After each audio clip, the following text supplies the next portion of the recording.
Okay. Okay. Well, let me Ooh, see. so I'm anxious to, you have held off on Yeah, pictures in here. it was a so photo I have finish. No idea what you were talking about. I'll admit it. It was a photo finish. I did mine, less than an hour ago. But we are back. This is episode 7 of the No Name Tech Show, and I see you had yours in for a while. I did not look at it yet, so let's start with yours. Okay. What do you want to introduce yours? What is yours? Sure. Mine is specifically looking at an online tool called newspaper.com, but also talking about we have access to a number of newspapers, both local and national. So with that. Okay.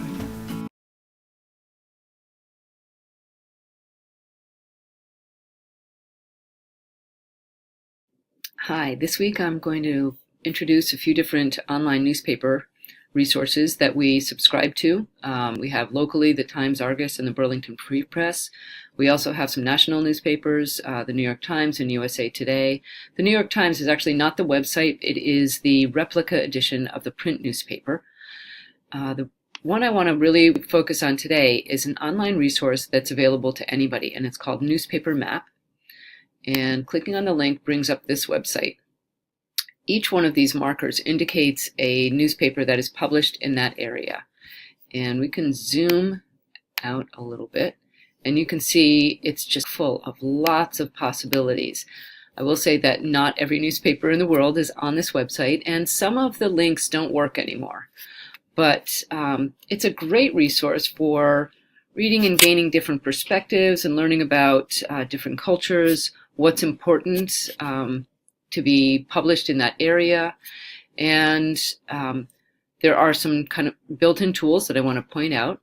You can filter by language, but I would caution you not to limit yourself too much with that, because most of these can be translated. You can look for a specific paper or look for a specific region. Or you can just kind of browse around and say, well, I kind of want to zero in on a certain area and let's see what's available. So if I click on this link, it brings up this newspaper in Egypt. I can choose to translate it and then click on the link to bring up the paper. And hopefully the translate will work. If not, you can request and have Google translate it for you.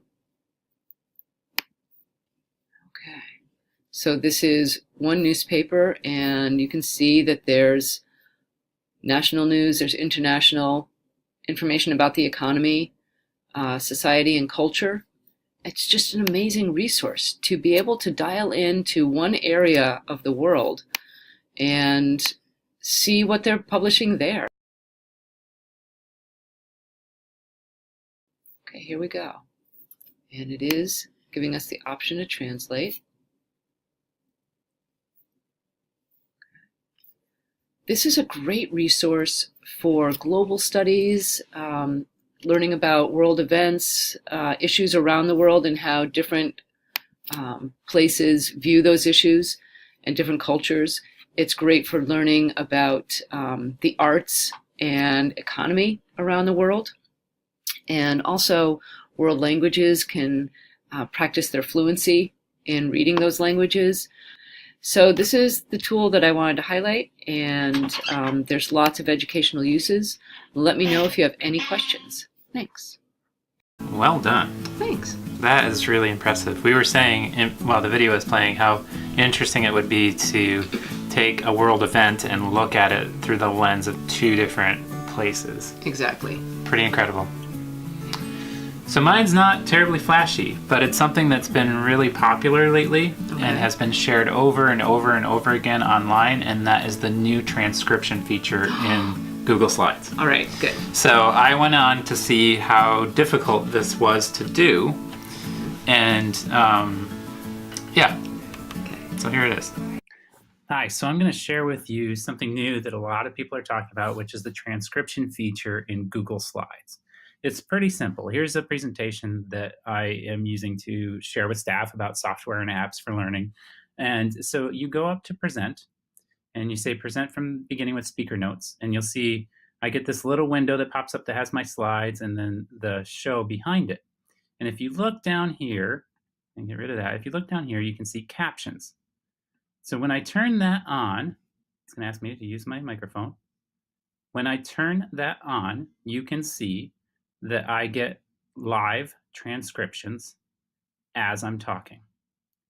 One of the possible things that you could do with this is you could do a screencast of a presentation and automatically have your transcription ready to go in the video, along with reaching all learners. It's a pretty powerful tool.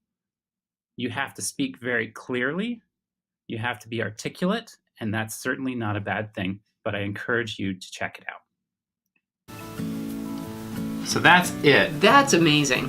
Couple of things though. Okay. You can't edit it. No? No. Oh, that's funny. So like, if you did a screencast and you were capturing you talking through the video and it heard one of your words wrong, like if you say, I have a lot of heart, or someone let a big fart, like it would be up there for eternity as whatever it said. Well, like YouTube auto-corrected Monmany to Madman. Madman. Yeah. But you can go in and edit it. Right. And so, not that I could find, and I admittedly haven't played with it enough to say that for certain. So, but I mean, it's progress, and this captioning thing has been such a big thing for the two of us that I'm excited to see it. Mm-hmm. I think it has several strengths for a classroom, for students that are more visual. They may enjoy looking at the words, or it may help them as you're talking through a presentation. I think for screencasting a presentation, it makes it better. I think for public sessions when something is being videoed and the transcription is happening there, I think it helps in a lot of ways. People with hearing concerns. Right. I think it's amazing. Still in infancy, I think. Right. For Google. So. But this is a great start.